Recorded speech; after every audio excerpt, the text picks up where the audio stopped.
ఇందులో భాగంగా ఇంటింటికి యోగా కార్యక్రమానికి మీ అందరికీ స్వాగతం. ఈరోజు డయాబెటీస్తో బాధపడే వారికి ప్యాంక్రియాస్ గ్రంథిని స్టిమ్యులేట్ చేసి ఇన్సులిన్ రెసిస్టెన్స్ని తగ్గిస్తూ ఇన్సులిన్ ఉత్పత్తిని బాగా జరిగేటట్టు చేయడానికి ఉపయోగపడే 2 ఆసనాలను చూడబోతున్నాం. ఒకటి భూనమనాసన్, 2 మండూకాసన్. ఇట్లాంటివి ప్యాంక్రియాస్ గ్రంథిని బాగా యాక్టివేట్ చేసి ఇన్సులిన్ ఉత్పత్తి అవసరానికి సరిపడా ప్రొడ్యూస్ అయ్యేటట్టు చేయడానికి బాగా ఉపయోగపడుతుంది. డయాబెటీస్ తగ్గించుకోవడానికి ఈ 2 ఆసనాలు బాగా పనికొస్తాయని కూడా సైంటిఫిక్గా కూడా రుజువై ఉన్నాయన్నమాట. మరి అలాంటి ఆసనాలు 2 ఎలా చేయాలో మీరు ఇప్పుడు చూడండి. మండూకాసన్. అందరూ వజ్రాసనం వేయటానికి అవకాశం ఉంటుంది కాబట్టి వజ్రాసనంలో పెట్టి అట్లా కూర్చున్న తర్వాత నడుము లైన్గా ఉంటుంది. 2 చేతులు వేళ్ళు అట్లా మూసేసి బొటన వేళ్ళని అట్లా లోపల పెట్టేసేసి 4 వేళ్ళు పైన అట్లా పెట్టి నొక్కేస్తాం. అలా పెట్టిన తర్వాత ఆ పిడికిల్ని గుప్పుడు భాగాల్ని వేళ్ళు ఆనేటట్టు అట్లా పెట్టేసి ఆ ముద్ర అట్లా పెడతాం. బొడ్డు భాగం దగ్గర అట్లా చేతులు నొక్కుంటూ చేతులు అలా పెట్టిన తర్వాత గాలిని వదిలేస్తూ తల నేల కానేటట్లు మనం అట్లా ముందుకు వంగాలి.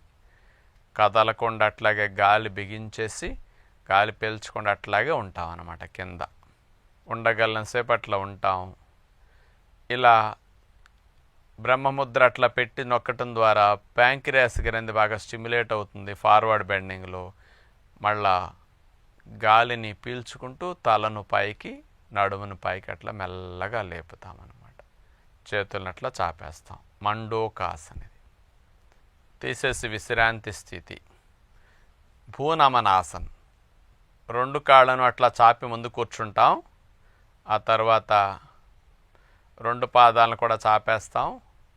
తర్వాత మనం కుడివైపుకి అట్లా నడుమును ట్విస్ట్ చేసి చూడండి, కుడి చేయి వెనక్కి పెట్టి మోక చేయి వరకు ఫోల్డ్ అయింది కుడి చేయి.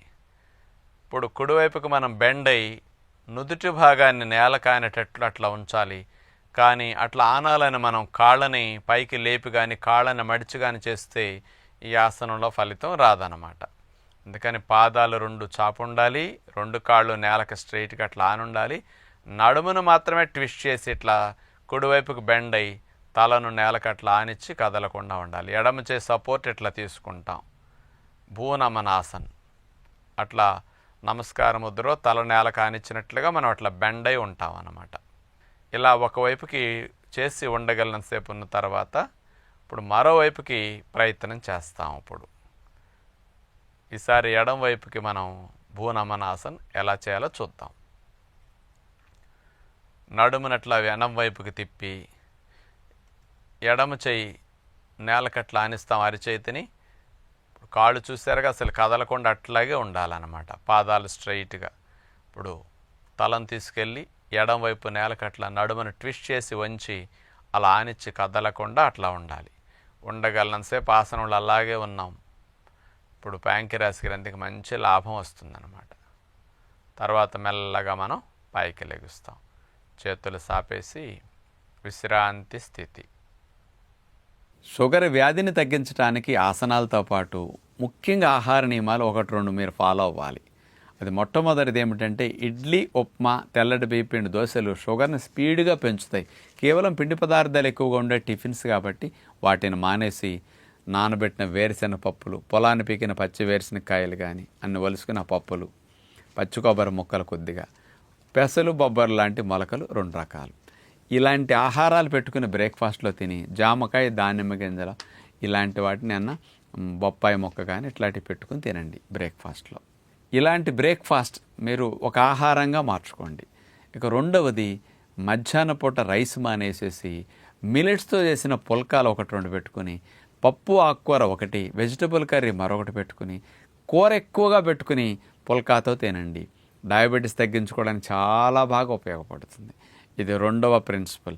డయాబెటీస్ బాగా తగ్గాలంటే ఈవినింగ్ డిన్నర్లో ఉడికిన ఆహారాలు మానేసి పుచ్చగింజలు, గుమ్మడి గింజలు, పొద్దుతీరుడు పప్పు, బాదం పప్పులు ఇట్లాంటివి ఏమైనా నానబెట్టుకుని 2 ఎండు ఖర్జూరాలు నంచుకుంటూ ఈ పప్పులు నానిన వాటి అన్నేసి తినేసేసి కాస్త కర్బూజా, రేక్కాయలు, కమల, జామకాయ, దానిమ్మ ఇట్లాంటి ఫ్రూట్స్ ఏమైనా పెట్టుకుని డిన్నర్లో ముగించేసేసేయండి. ఇట్లా ఫుడ్ మార్చండి. అటు యోగా చేయండి. క్రమేపీ వారానికి ఒకసారి టెస్ట్ చేయించుకుని షుగర్ తగ్గినప్పుడల్లా మందు తగ్గించుకుంటూ రండి. కొన్ని రోజుల్లో వితౌట్ మెడికేషన్ కూడా మీకు డయాబెటీస్ బాగా తగ్గుతుంది. మెంతిపొడిని భోజనంతో పాటు ఒక ముద్దలో 1 స్పూన్ మెంతిపొడి వాడుకోండి. అవసరమైతే మీరు 2 సార్లు 3 సార్లు మెంతిపొడి అయినా రోజులో వాడుకోవచ్చు. న్యాచురల్గా డయాబెటీస్ తగ్గించడానికి మెంతిపొడి అద్భుతంగా పనికొస్తుందని షుగర్ స్పెషలిస్ట్లే పరిశోధన ద్వారా నిరూపించారు. అలాంటి మెంతిపొడిని వాడుకుంటూ ఆహారం ఇట్లా మార్చుకుంటూ ఈ ఆసనాలు చేయండి అని విజ్ఞప్తి చేస్తూ నమస్కారం.